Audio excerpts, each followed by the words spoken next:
The morning sun filtered through the kitchen window as William stirred his coffee, watching the steam rise in delicate spirals.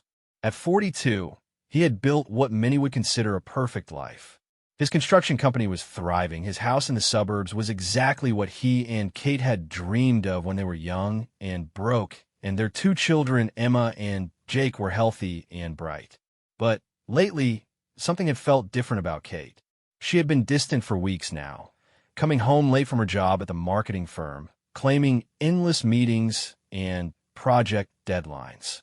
Her phone had become an extension of her hand, buzzing constantly with messages she would quickly read and delete.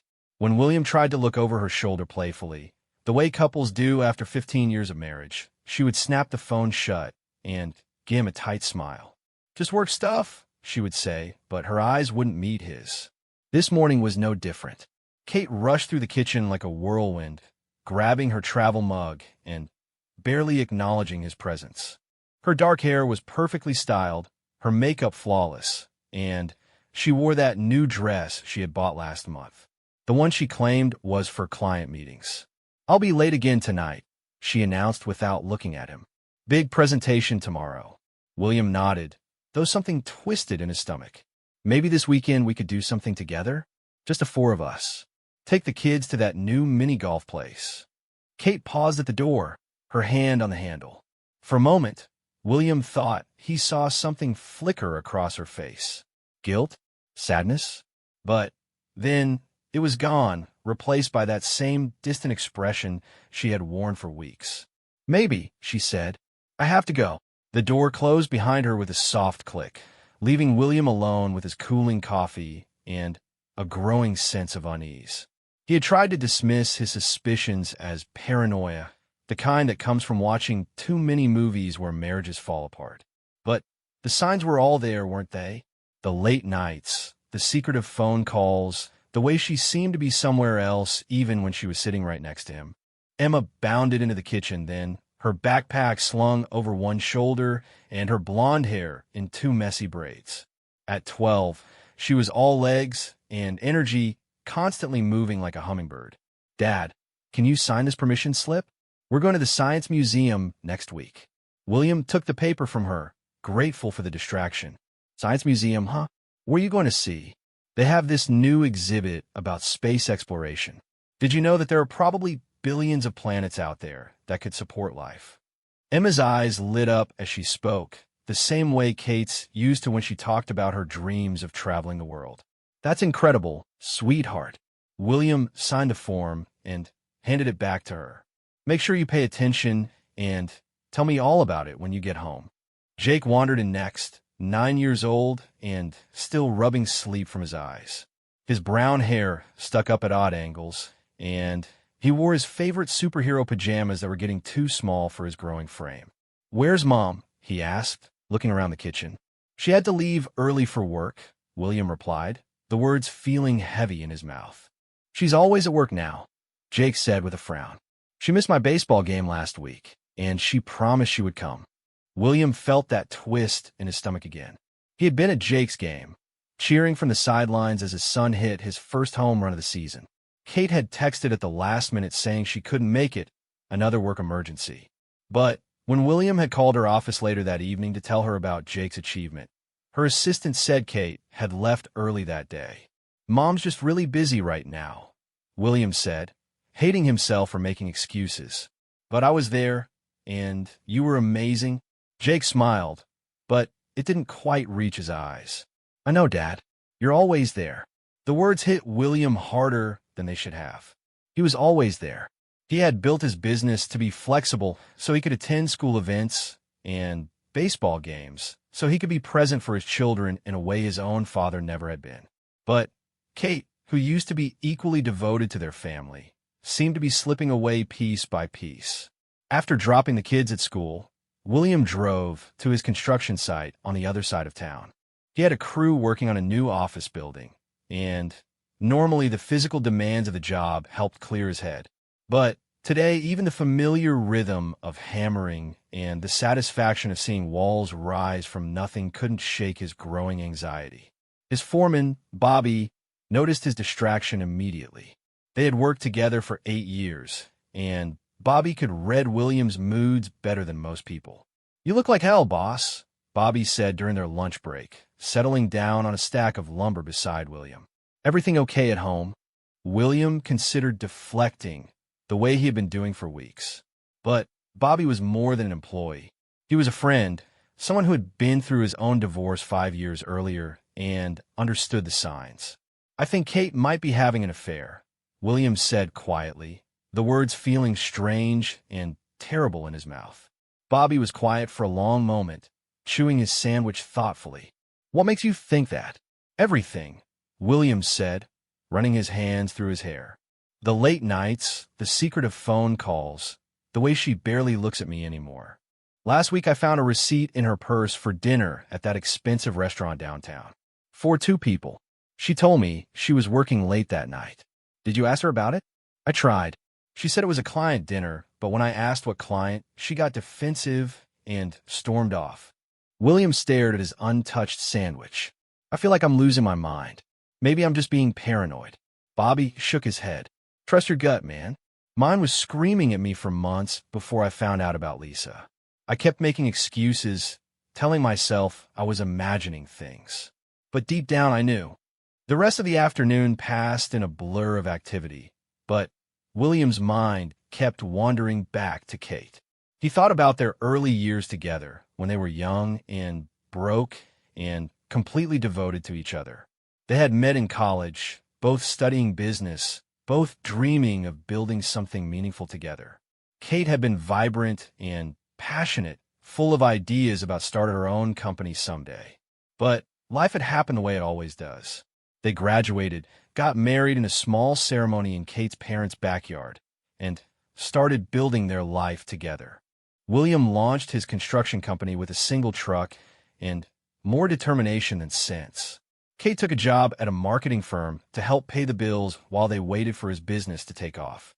Then Emma came along, and suddenly they were parents, terrified and exhausted and completely in love with this tiny person who depended on them for everything.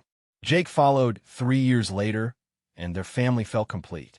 Kate had talked about starting her own business again when the kids were older, but somehow there was always something else that needed attention.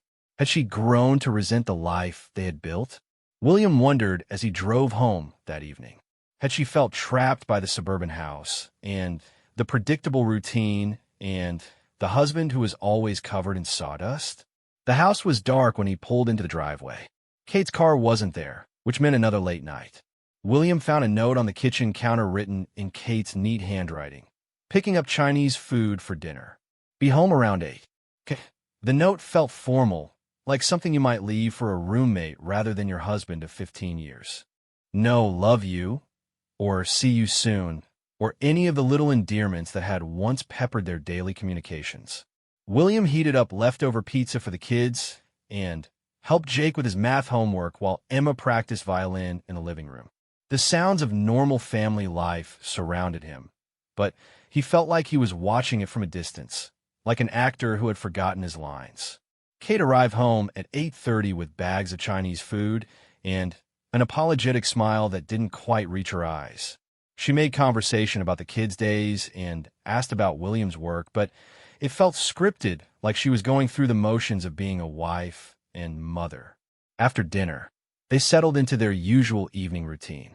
Kate retreated to her home office to catch up on emails, while William helped the kids get ready for bed. By the time he finished reading Jake a bedtime story and checking on Emma's science project, it was nearly 10 o'clock. He found Kate in their bedroom, already changed into her pajamas and scrolling through her phone. The blue light illuminated her face, highlighting the distance in her expression. "Long day?" William asked, settling onto his side of the bed. Kate murmured without looking up. "Just trying to get ahead of tomorrow's presentation." William watched her for a moment, noting how her thumbs moved quickly across the screen, typing what looked like text messages rather than work emails. When she realized he was watching, she quickly closed the phone and set it on her nightstand. "I'm exhausted," she said, pulling the covers up to her chin. "I think I'm going to read for a bit and then sleep." She reached for the book on her nightstand, but William noticed it was the same book she had been reading for 3 weeks now, the bookmark still on page 47. They used to talk for hours before falling asleep, sharing stories about their days, making plans for the future, sometimes just laughing about silly things the kids had said. Now they lay side by side like polite strangers. William stared at the ceiling long after Kate's breathing had evened out into sleep. His mind raced through possibilities, each one worse than the last. Was she planning to leave him? Had she already made up her mind that their marriage was over? Were their divorce papers being drawn up somewhere, while he lay here trying to figure out how to save something that might already be gone? The next morning brought no relief from his growing anxiety. Kate was already gone when he woke up, another early meeting according to the note she had left. William went through his morning routine like a zombie, getting the kids ready for school and himself ready for work, but his heart wasn't in any of it. At the construction site, he found himself making mistakes he hadn't made in years. He measured wrong, forgot to order materials, and snapped at his crew for minor issues that normally wouldn't bother him. Bobby pulled him aside after lunch. "You need to deal with this situation before you hurt yourself or someone else," Bobby said firmly. "Either talk to Kate directly or hire a private investigator or something. But you can't keep going on like this." William knew Bobby was right, but the thought of confronting Kate terrified him. What if his suspicions were confirmed? What if she admitted to having an affair and asked for a divorce? Their life, as he knew it, would be over. Emma and Jake would become statistics, children of divorce shuttling between two homes. The house he had worked so hard to build for his family would be sold, divided up like everything else in their life together. But the not knowing was eating him alive. Every day brought new small betrayals, new evidence that the woman he loved was slipping away from him. He had to know the truth, whatever it was. That evening, William made a decision. While Kate was at yet another late meeting, he would look through her things. He hated himself for even considering it, but he needed answers. He needed to know whether he was fighting for his marriage or grieving its end. The house felt too quiet as he waited for the kids to fall asleep. Emma had gone to bed with her usual stack of books, and Jake had finally drifted off after making William read 3 bedtime stories. William stood in the hallway outside their bedroom for a long time, listening to the sounds of his children sleeping peacefully, unaware that their world might be about to change forever. Kate's home office was small and neat, everything organized with the same precision she brought to every aspect of her life. William felt like an intruder as he sat at her desk, but he forced himself to open her laptop. It was password protected, and his first guess was wrong. So was his second and third. Then he tried Emma's birthday, and the screen unlocked. William's hands shook as he scrolled through Kate's emails. Most of them were indeed work-related, boring communications about marketing campaigns and client presentations. But buried among them were messages that made his blood run cold. Messages to someone named Michael. Messages that started professionally, but had gradually become more personal over the past 3 months. Messages that talked about meeting for coffee, then dinner, then weekend trips that Kate had claimed were work conferences. The most recent email was from yesterday. "Can't wait to see you tomorrow night. I've been thinking about what you said about taking the next step. Maybe it's time to be honest with William." William stared at the screen, reading the words over and over until they blurred together. Kate was planning to tell him about the affair. Tomorrow night. She had already decided that their marriage was over, and she was just working up the courage to deliver the final blow. He closed the laptop with hands that wouldn't stop shaking and made his way to their bedroom. Kate's phone was charging on her nightstand, and for a moment he considered looking through it too. But he had seen enough. He had the confirmation he had been dreading, and now he had to figure out what to do with it. Sleep was impossible. William lay awake all night, staring at the ceiling, his mind racing through 15 years of marriage, wondering when it had all gone wrong. Had there been signs he had missed? Moments when Kate had tried to tell him she was unhappy? Had he been so focused on building his business and providing for his family that he had forgotten to nurture the relationship that made it all worthwhile? By morning, William felt like he had aged 10 years overnight. He went through the motions of getting the kids ready for school, but Emma noticed his distraction. "Dad, are you sick?" she asked, studying his face with the intensity that made her such a good student. "Just tired, sweetheart," William managed. "Maybe you should stay home today. Rest up. If only it were that simple. If only rest could cure a broken heart and a shattered marriage." After dropping the kids at school, William called Bobby and asked him to handle the job site for the day. He couldn't focus on work, couldn't pretend that everything was normal when his world was falling apart. Instead, he drove aimlessly through town, past the places that held memories of his life with Kate. The coffee shop where they had their first date. The church where they were married. The hospital where both of their children were born. The park where they had taken family photos every year, watching Emma and Jake grow taller, and their smiles grow more confident with each passing season. How could she throw all of that away for someone named Michael? How could 15 years of marriage and 2 beautiful children mean so little to her? The day passed in a haze of grief and anger and desperate hope that somehow he had misunderstood what he had read. Maybe Michael was just a friend. Maybe Kate was planning to tell him about a job opportunity or a family problem. Maybe there was an innocent explanation for everything. But deep down, William knew the truth. His marriage was over, and tonight Kate would make it official. Tomorrow, he would have to figure out how to tell Emma and Jake that their family was breaking apart. He would have to call lawyers and start the process of dividing up a life they had built together.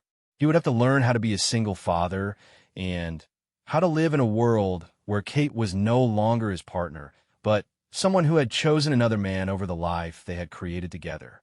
As the sun began to set, William finally drove home to wait for the devastating message that would change everything. He sat in his car in the driveway for a long time, looking at the house that had been their sanctuary, knowing that after tonight, nothing would ever be the same again. The porch light was on, and he could see warm light glowing in the kitchen window. From the outside, it looked like the picture of domestic happiness. But William knew that behind that cheerful facade, his world was about to crumble. Kate was coming home tonight with words that would destroy everything he held dear, and there was nothing he could do to stop it. William sat in his truck in the driveway for another 20 minutes, watching the windows of his house glow with warm light.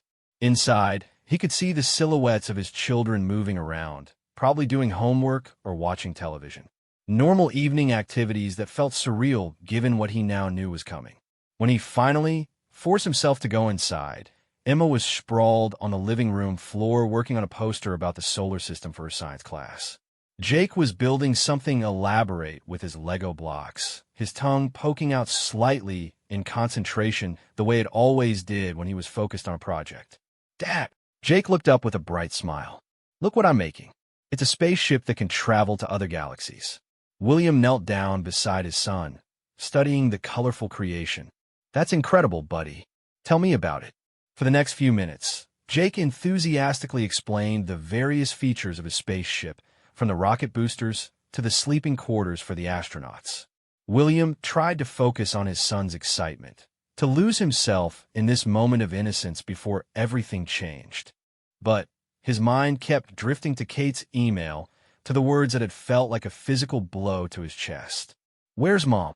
Emma asked from the floor, not looking up from her poster where she was carefully gluing pictures of planets in order from the sun.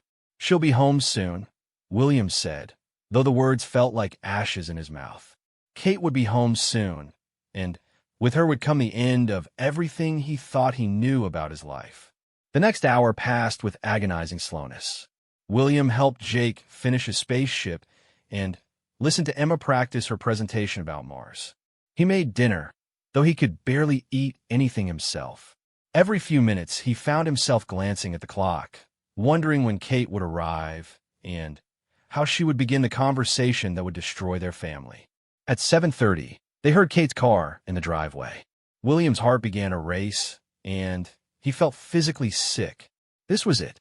In a few minutes, Kate would walk through that door and tell him that she was in love with someone else, that their marriage was over, that everything they had built together was crumbling. But when Kate walked into the kitchen, she looked terrible. Her usually perfect makeup was smeared, her eyes were red and swollen from crying, and her hand was shaking as she set down her purse.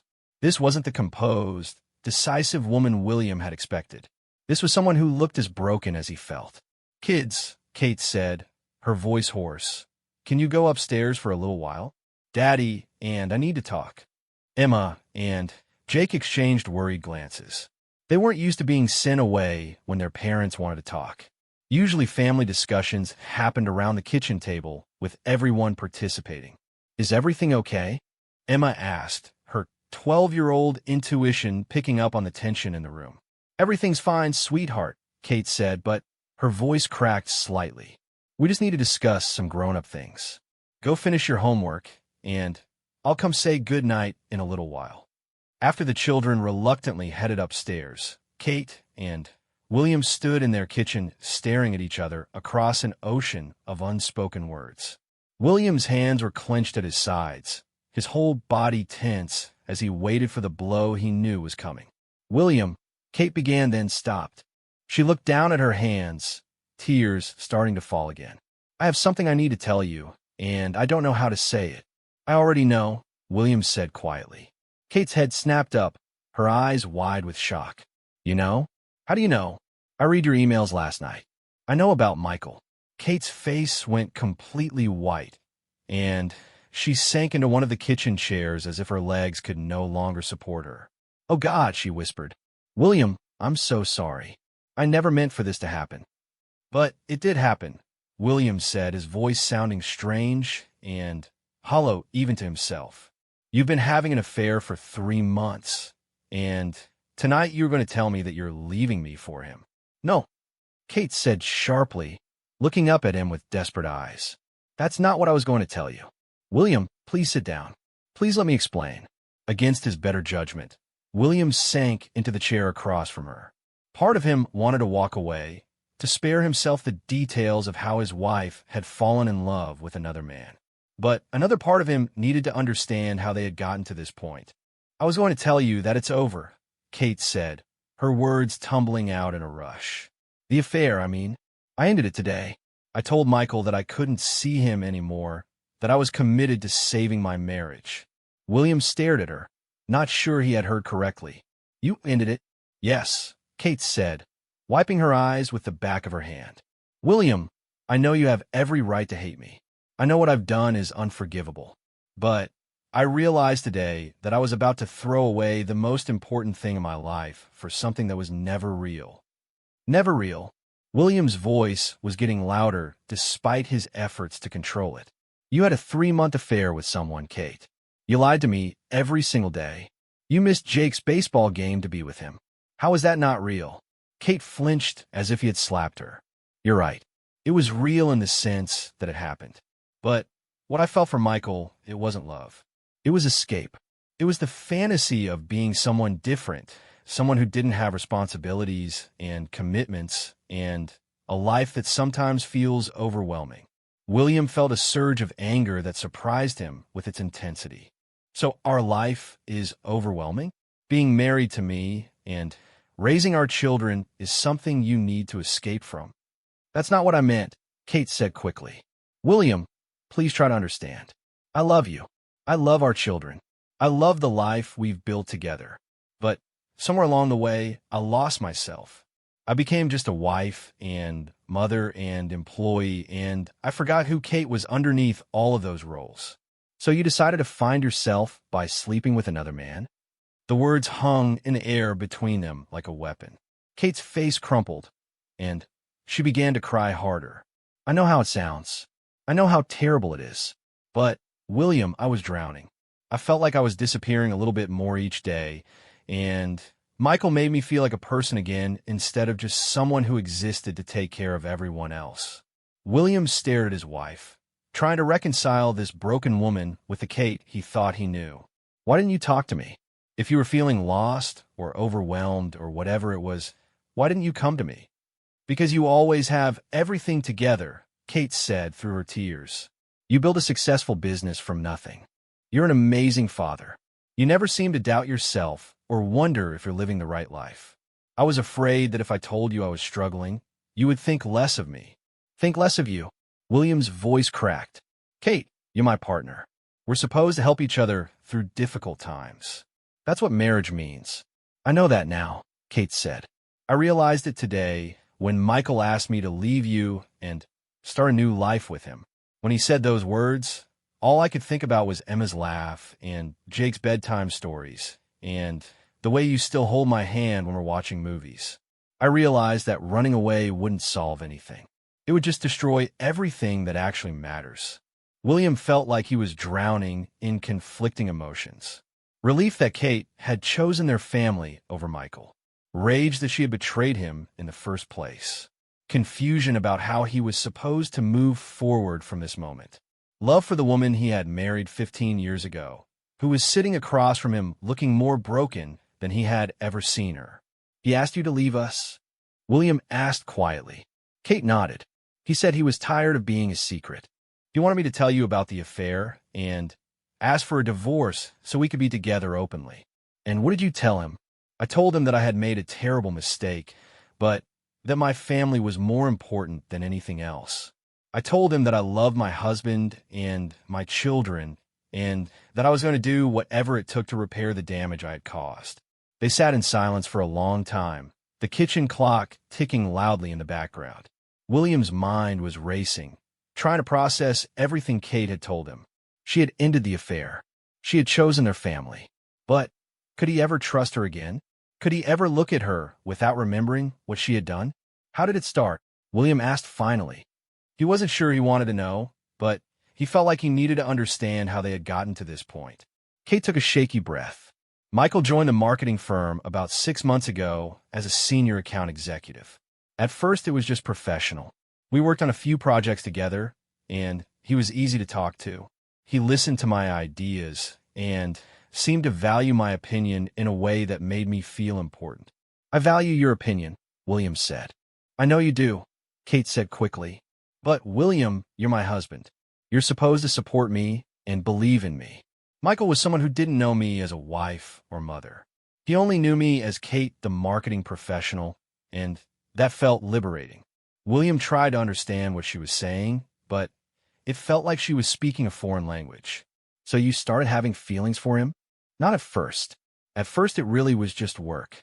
But then we started going to lunch together to discuss projects, and those lunches turned into longer conversations about our lives and dreams and things we had given up along the way. He made me feel like the person I used to be before I became so defined by my relationships to other people. And then what happened? Kate looked down at her hands again. 3 months ago, we were working late on a big presentation. Everyone else had gone home, and we ordered pizza and just kept working.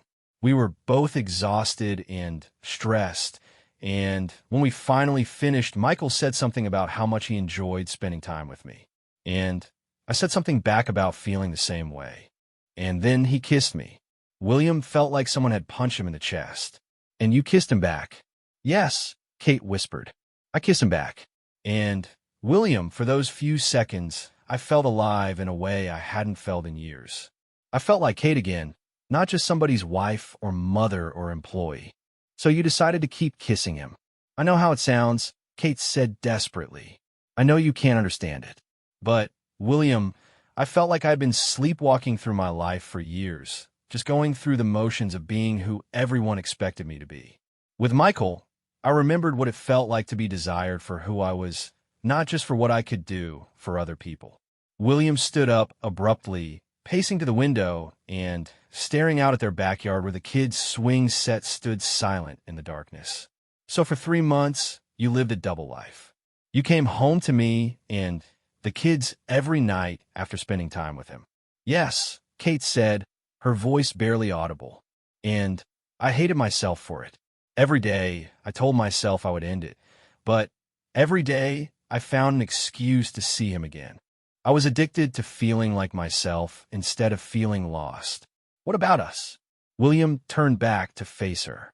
What about our marriage? Did that mean nothing to you during those 3 months? Kate's face was streaked with tears. It meant everything to me, which is why I was so confused and guilty all the time. I love you, William. I love our life together. But I had convinced myself that what I was doing with Michael was separate from that, like it existed in a different world that didn't affect our family. But it did affect our family, William said. You missed Jake's baseball game. You lied to me constantly. You were here physically, but emotionally you were somewhere else entirely. I know, Kate said. I know I hurt all of you, and I hate myself for it. That's why I ended it. Today, when Michael asked me to choose between him and you, I realized how close I had come to losing everything that actually mattered. The thought of not being here when Jake hit his next home run, or missing Emma's science presentation, or not growing old with you, it was unbearable. William wanted to believe her. Part of him was desperate to believe that their marriage could survive this, that they could find a way back to each other. But another part of him felt like he was talking to a stranger, someone who looked like his wife, but had been capable of betraying him in ways he never imagined possible. I don't know how to trust you again, he said honestly.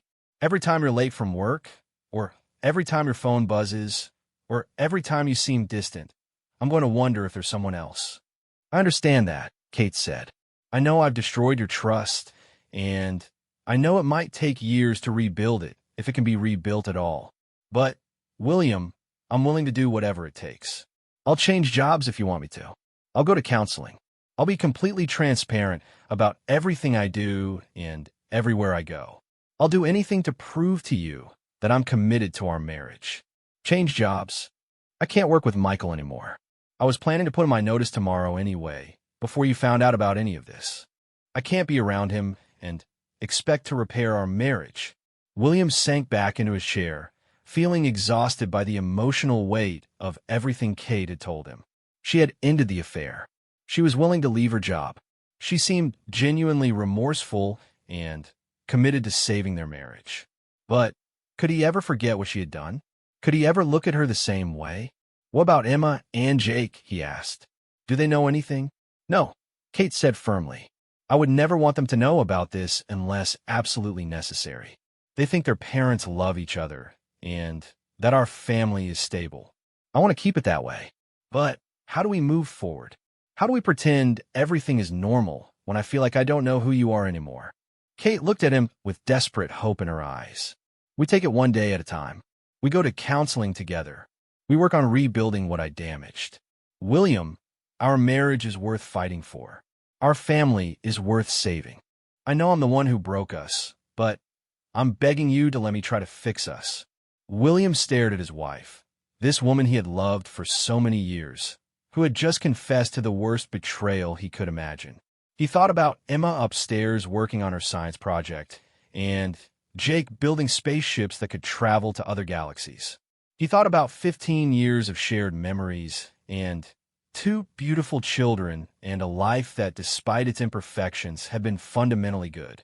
He thought about Bobby's divorce, about how it had torn his friend's family apart, and left his children shuttling between 2 homes, never quite feeling settled anywhere. He thought about the statistics he had read about children of divorce, about the long-term effects of family dissolution. But mostly he thought about love.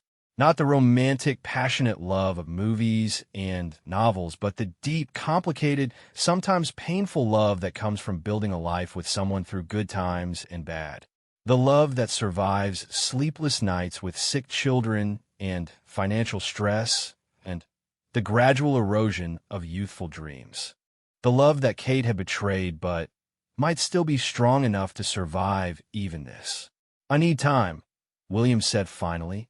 I need time to think about all of this and figure out what I want to do. Kate nodded, wiping her eyes. I understand. Take all the time you need. I'll sleep in the guest room tonight, and we can figure out how to move forward from here. As they sat in their kitchen surrounded by the debris of their shattered marriage, William realized that his life had been divided into 2 parts, before this conversation and after it. Nothing would ever be the same again. But maybe if they both worked hard enough, if Kate proved that her commitment to their family was stronger than her need to escape it, maybe they could build something new from the wreckage. Something different than what they'd had before, but perhaps something stronger for having been tested and survived. The road ahead would be long and difficult and uncertain. But as William looked at his wife, broken and remorseful and fighting for their family, he found himself thinking that maybe it was a road worth traveling. The first week after Kate's confession passed like a strange, surreal dream. They moved around each other in their house like polite strangers, maintaining a facade of normalcy for Emma and Jake while privately navigating the wreckage of their marriage. Kate slept in the guest room, and they spoke only when necessary, usually about practical matters involving the children. William threw himself into work with an intensity that worried his crew. He arrived at the construction site before dawn and stayed until well after dark, hammering and sawing and building with a desperate energy that left him physically exhausted but mentally still churning. Bobby tried to talk to him several times, but William wasn't ready to discuss what had happened. The wound was too fresh, the betrayal too raw. At home, he helped Emma with her homework and read bedtime stories to Jake, try to be the stable, reliable presence his children needed. But inside, he felt like he was drowning. Every time he looked at Kate, he saw both the woman he had loved for 15 years and the stranger who had been capable of lying to him for months.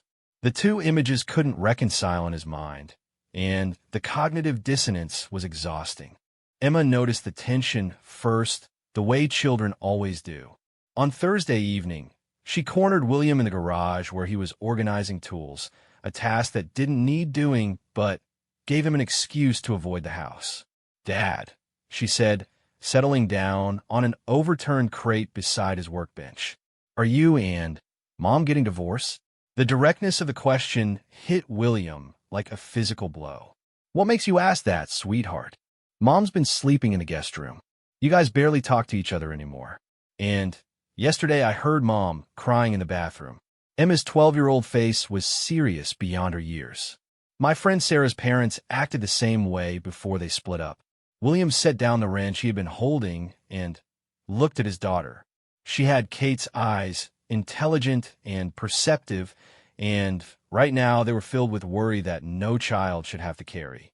"Mom and are going through a difficult time right now," he said carefully. "We're trying to work things out, but it's complicated grown-up stuff.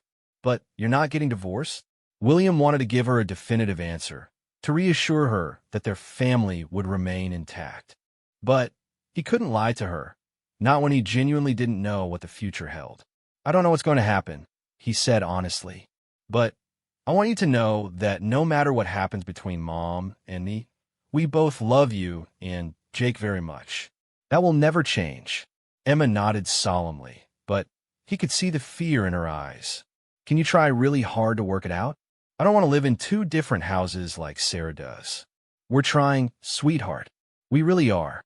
That night, William lay awake in his bed staring at the ceiling, thinking about Emma's question.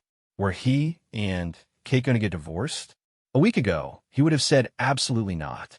Despite their problems, despite the distance that had grown between them, he never imagined their marriage could end. But now everything was different. Trust, once broken, might be impossible to rebuild. He thought about the practical aspects of divorce. The house would have to be sold, probably at a loss since they still owed quite a bit on the mortgage. The kids would shuttle between two smaller homes, never feeling completely settled in either place. Holiday celebrations would become complicated negotiations about whose turn it was to have the children. School events would be awkward exercises in forced civility. But more than the practical considerations, William grieved for the loss of the future he had imagined. He and Kate had talked about traveling together once the kids were older, maybe taking that European vacation they had always dreamed about, but never been able to afford. They had planned to grow old together, to become grandparents who spoiled Emma and Jake's children and told embarrassing stories about their parents' youth. All of those dreams felt impossible now. How could they travel together when he couldn't trust her not to fall for some charming stranger in Paris? How could they be grandparents together when the foundation of their relationship had been shattered? On Friday evening, Kate finally broke the careful silence they had been maintaining. She found him in his home office, supposedly reviewing job estimates, but actually just staring at numbers that weren't making any sense.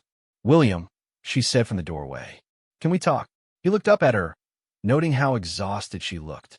The past week had aged her, deepening the lines around her eyes and stealing some of the vibrancy from her face.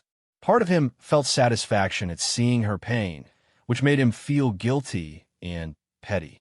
"What about? About us? About how we move forward from here?" Kate stepped into the room, but didn't sit down, hovering near the door as if ready to flee if the conversation went badly. "I've been thinking," William said slowly. "Maybe we should separate for a while. Give each other some space to figure things out." Kate's face went white. "Is that what you want?" "I don't know what I want," William admitted. "I don't know how to be married to you anymore, Kate. Every time I look at you, I think about him. I think about the 3 months when you came home to me every night after being with someone else. I think about how you looked me in the eye and lied to me over and over again." "I know," Kate whispered. "I know I did terrible things.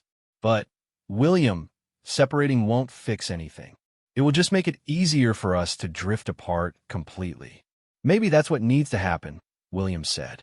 "Maybe we've grown too far apart to find our way back to each other." Kate finally moved fully into the room, sitting in the chair across from his desk.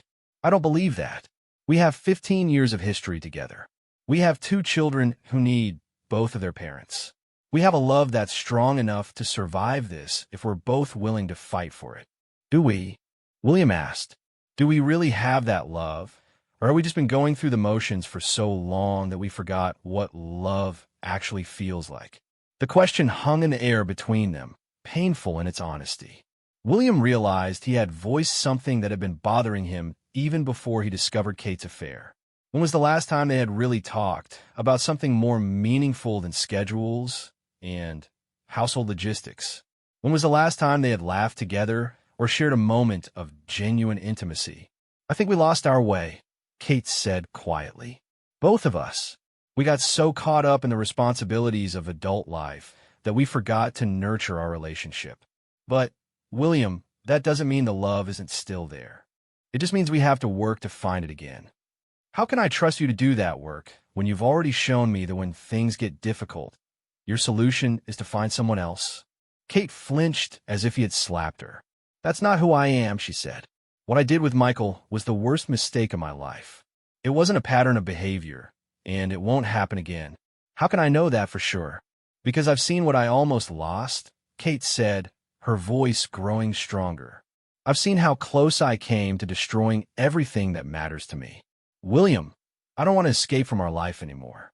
I want to dive deeper into it. I want to remember why we fell in love in the first place and build something even stronger." William studied his wife's face, looking for signs of deception or manipulation. But all he saw was raw honesty and desperate hope. Kate had always been a good actress when she needed to be, but this level of vulnerability would be difficult to fake. "What exactly are you proposing?" he asked. "Marriage counseling," Kate said immediately.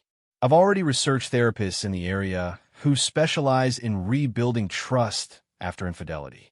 I know it won't be easy, and I know it will take time, but I'm committed to doing whatever it takes." "And your job?" "I'm meeting with HR on Monday to discuss a transfer to a different department. Michael and I can't work together anymore, obviously. If a transfer isn't possible, I'll resign and find something else." William was surprised by her decisiveness. Kate had always loved her job, had worked hard to advance in the company. The fact that she was willing to give it up spoke to her commitment to repairing their marriage. "What about the kids?" he asked. "How do we explain counseling to them?" "We tell them we're working on being better parents and partners," Kate said. "We frame it as something positive, something that will make our family stronger." William leaned back in his chair, considering everything Kate had said. Part of him wanted to agree, to dive into the hard work of rebuilding their marriage. But another part of him was terrified of being hurt again, of investing his heart and soul in repair work that might ultimately fail. "I need guarantees," he said finally. "If we're going to try to make this work, I need complete transparency. I want access to your phone, your email, your social media accounts. I want to know where you are and who you're with at all times. I know it sounds controlling, but I need to be able to verify that you're being honest with me." Kate nodded without hesitation.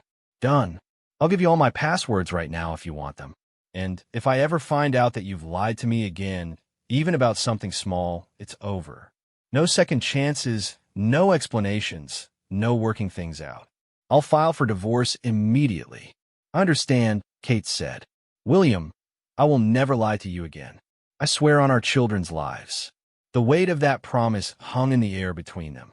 William believed that Kate meant it in this moment, but he also knew that people made promises they couldn't keep all the time. Still, looking at his wife's earnest face, he found himself wanting to believe that their marriage could survive this betrayal. "Okay," he said quietly, "we could try counseling. But, Kate, I'm not making any promises about the outcome. I'm going to approach this with an open mind, but if I decide at any point that it's not working, I'm walking away." Relief flooded Kate's face, and for a moment she looked like the young woman William had fallen in love with all those years ago. "Thank you," she whispered. "Thank you for giving us a chance." They spent the next hour discussing practical matters. Kate would find a therapist and schedule their first appointment. She would have the conversation with HR about transferring away from Michael. They would tell the children that they were going to counseling to work on being a stronger family, without giving details about what had precipitated the decision. As for their living arrangements, they agreed that Kate would move back into their bedroom. William wasn't ready to resume physical intimacy, but he recognized that sleeping separately was sending a message to the kids that their parents' marriage was in serious trouble. "There's something else," Kate said as they prepared to end their conversation. "I want to write you a letter explaining everything that happened with Michael. Every detail, every feeling, every moment when I chose him over you. I know it will be painful for you to read, but I think you need to know the whole truth if we're going to move past this." William's stomach clenched at the thought of reading such a letter, but he knew she was right. The not knowing was almost worse than knowing.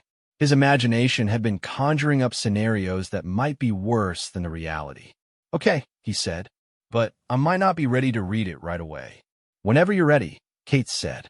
"I'll write it this weekend and give it to you whenever you want it." That night, William lay in bed next to his wife for the first time since learning about her affair. The physical distance between them felt enormous, even though they were only a few feet apart. Kate's breathing was soft and even, suggesting she had fallen asleep easily, while William stared at the ceiling and wondered if he was making a terrible mistake. Was he being weak by agreeing to try to save their marriage? Should he have the self-respect to walk away from someone who had betrayed him so completely? Or was he being wise to fight for 15 years of shared history and 2 children who needed their family to remain intact? Only time would tell whether their marriage could survive this betrayal. But as William finally drifted off to sleep, he found himself clinging to a small spark of hope that maybe, just maybe, they could find their way back to each other. Maybe they could build something stronger from the wreckage of what they had lost. Maybe their love really was powerful enough to overcome even this devastating breach of trust. The work ahead would be harder than anything they had ever done together. But for the first time since discovering Kate's affair, William felt like they might actually have a chance to save not just their marriage, but their family. And that possibility, however fragile, felt worth fighting for. The marriage counselor's office was smaller than William had expected, with comfortable chairs arranged in a circle and soft lighting that was probably meant to be calming, but instead made him feel exposed. Dr. Patricia Mills was a woman in her 60s with kind eyes and an air of professional competence that reminded William of his children's pediatrician. She had been recommended by Kate's research into therapists who specialized in infidelity recovery, and their first appointment was scheduled for a Thursday evening 3 weeks after Kate's confession. William sat rigidly in his chair, hyper-aware of Kate's presence beside him. Over the past 3 weeks, they had been living in a state of careful politeness, sharing the same bed, but maintaining careful distance, working together to maintain normalcy for Emma and Jake while privately navigating the minefield of their damaged relationship. Kate had kept her promises so far. She had met with HR and successfully transferred to a different department, taking a slight pay cut, but removing herself from any professional contact with Michael.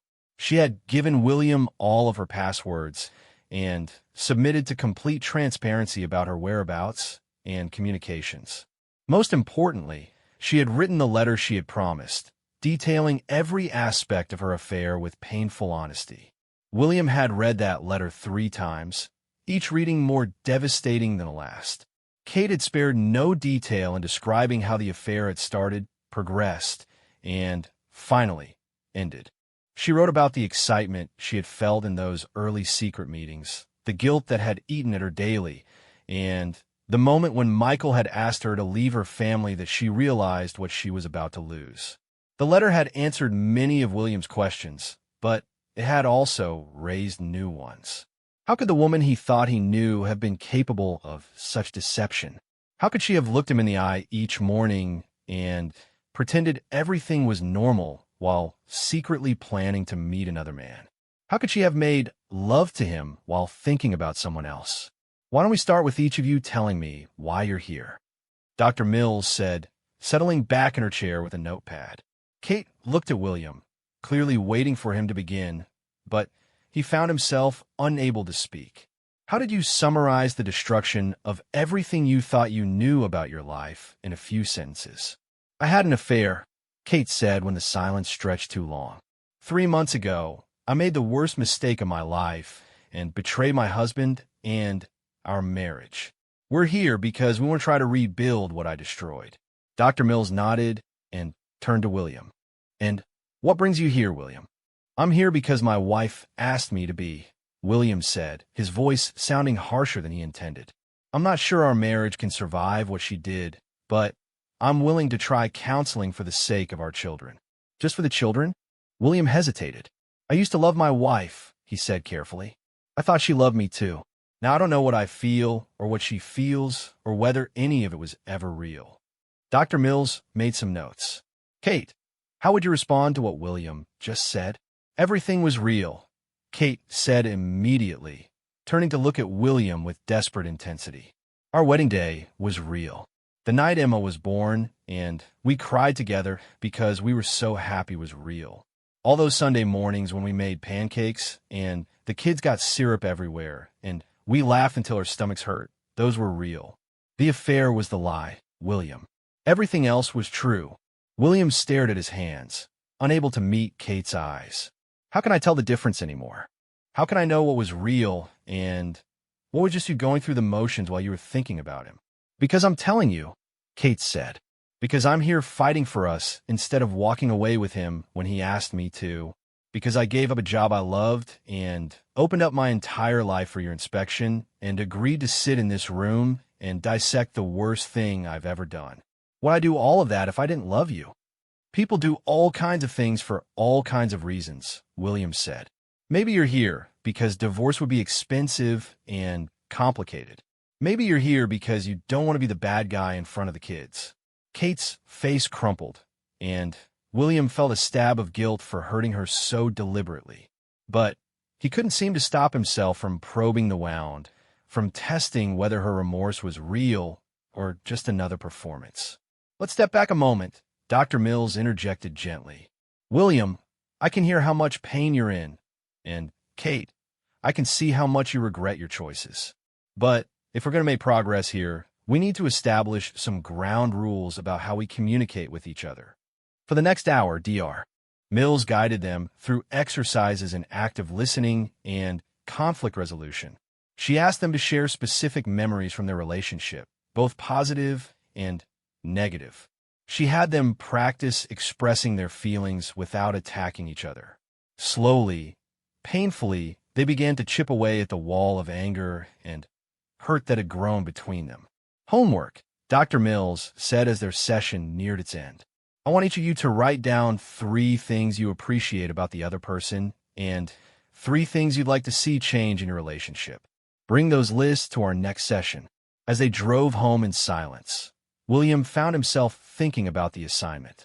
3 things he appreciated about Kate.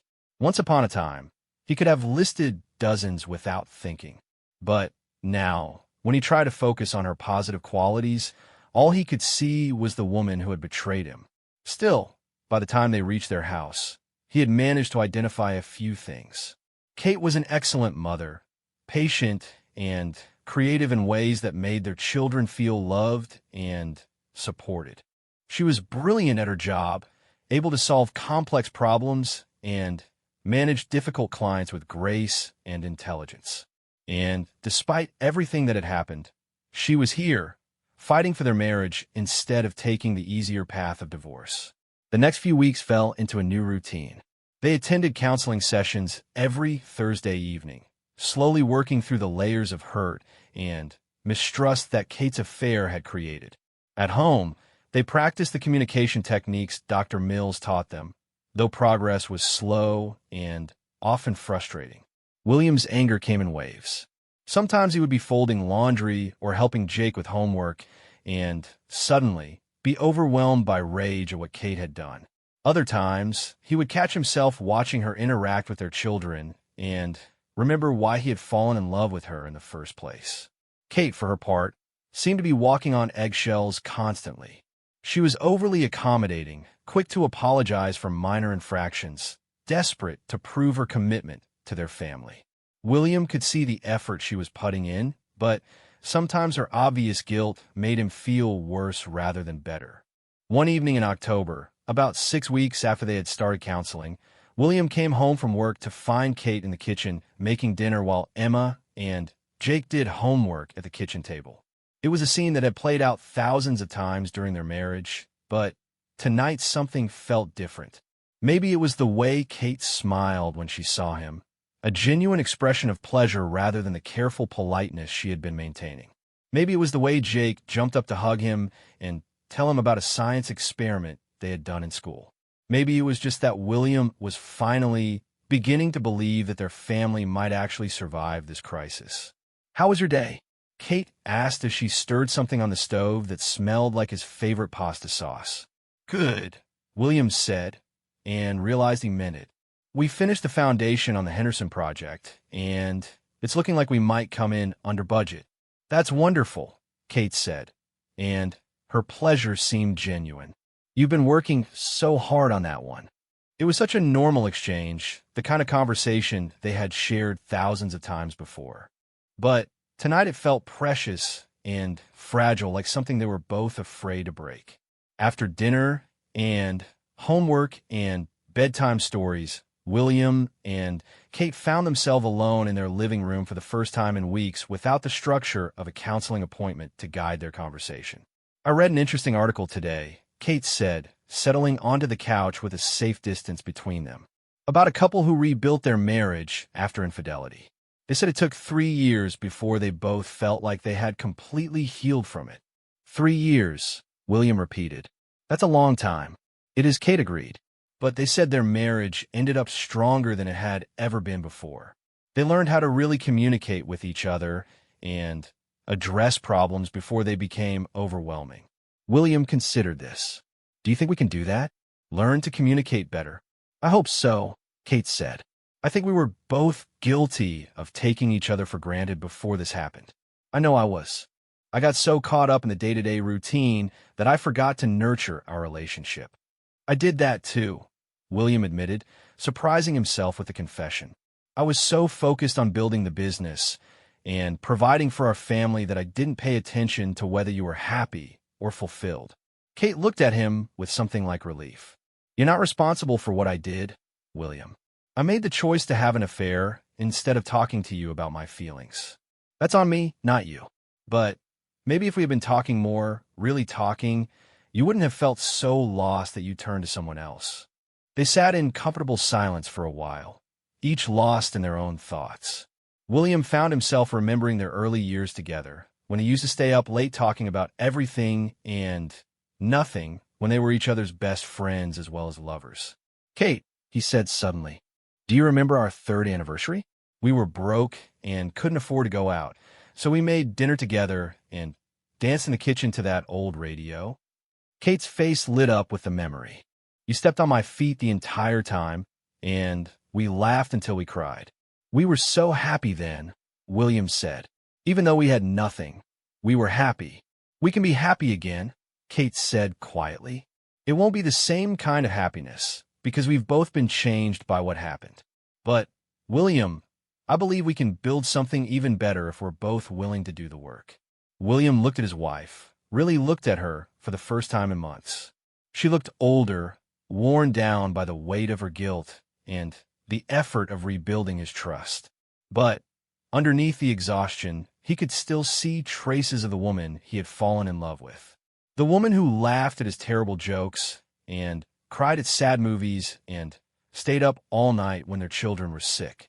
I want to try, he said finally. I mean, really try, not just go through the motions for the kids' sake. I want to see if we can find our way back to each other. Kate's eyes filled with tears, but they looked like tears of relief rather than sadness. Really, William said. But, Kate, it's going to take time. I'm not ready to completely forgive you yet, and I don't know when I will be. And there are going to be bad days when I remember what you did and feel angry all over again. I know, Kate said. I expect that. I just need to know that you're willing to keep trying even on the bad days. I am, William said, and meant it. That night, for the first time since learning about Kate's affair, William fell asleep without staring at the ceiling for hours. He woke up the next morning feeling something he hadn't felt in months. Hope. Not the desperate, fragile hope he had been clinging to for weeks, but something stronger and more sustainable. Their marriage wasn't healed. It might never be the same as it had been before. But, for the first time, William believed that they might actually be able to build something new from the wreckage. Something that acknowledged the pain they had both experienced while still making room for love and laughter and the thousand small joys of family life. The work ahead would be difficult and sometimes heartbreaking.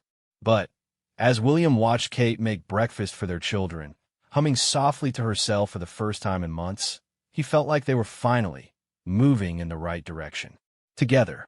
18 months later, William stood in the kitchen of their same house, but everything felt different. The morning sunlight streaming through the window seemed brighter somehow, and the familiar routine of making coffee and preparing for the day had regained some of the comfort it had lost during the darkest period of their marriage. Kate emerged from their bedroom wearing scrubs, her hair pulled back in a practical ponytail. 6 months earlier, she had started working at a local clinic as a patient coordinator, a job that paid less than her previous position, but allowed her to help people in a more direct way. She claimed the work was more fulfilling, and William could see the truth of that in the way she talked about her days. "Morning," she said, kissing his cheek as she reached for her travel mug. The casual affection still felt precious to William, something he never again took for granted. "Morning," he replied, studying her face for signs of the distance that had once characterized their interactions.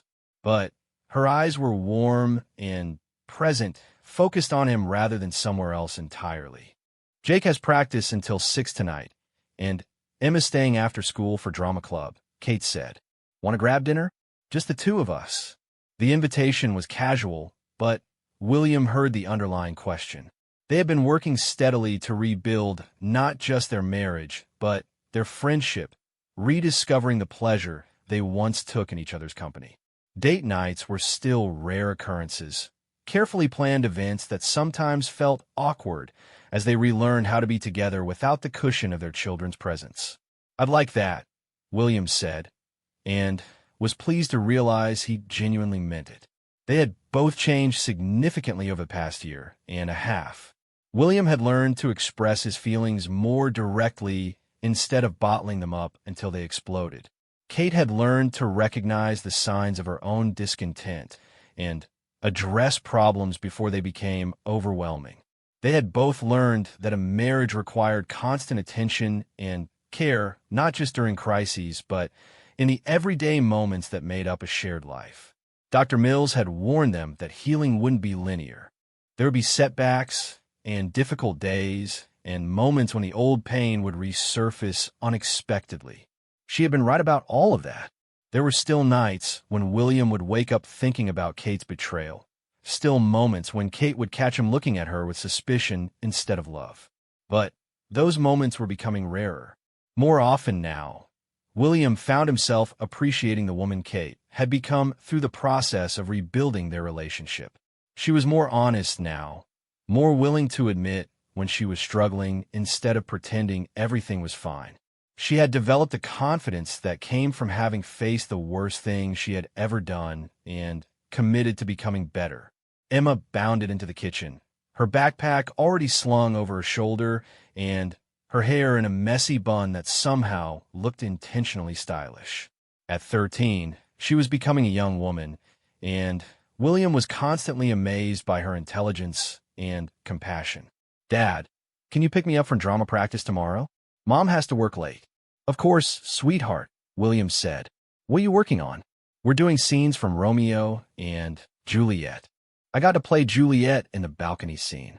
Emma's face lit up with excitement. "Mrs. Peterson says I have real dramatic ability." William smiled, remembering his own awkward teenage years and marveling at his daughter's confidence. "I can't wait to see it. Maybe we can run lines together tonight." "That would be great," Emma said, then paused at the kitchen door. "Are you and Mom okay? I mean, really okay?" The question caught William off guard, though he should have expected it. Emma was perceptive, and she had undoubtedly noticed the changes in their family dynamic over the past year. She had been told that her parents were working on strengthening their marriage, but 13-year-olds were smart enough to read between the lines. "We're working on it," William said honestly. "Marriage takes effort, and we're learning how to be better partners to each other." Emma nodded solemnly. "I'm glad you didn't get divorced like Jessica's parents. She says it's really hard, having to pack a bag every weekend." After Emma left for school, William found himself thinking about their conversation. He and Kate had made the right choice in fighting for their marriage, but it hadn't been easy for any of them. The children had felt the tension even when William and Kate tried to hide it.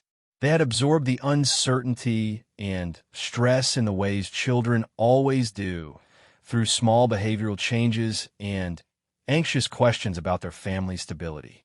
Jake, now 10, had gone through a period of clinginess that worried William. For several months, he had been reluctant to go to sleepovers or spend time away from home, as if he sensed that his family was fragile and might disappear if he wasn't there to hold it together. But gradually, as his parents' relationship stabilized, Jake had regained his confidence and returned to his usual adventurous spirit. At the construction site that morning, William found himself reflecting on how much his approach to work had changed over the past year.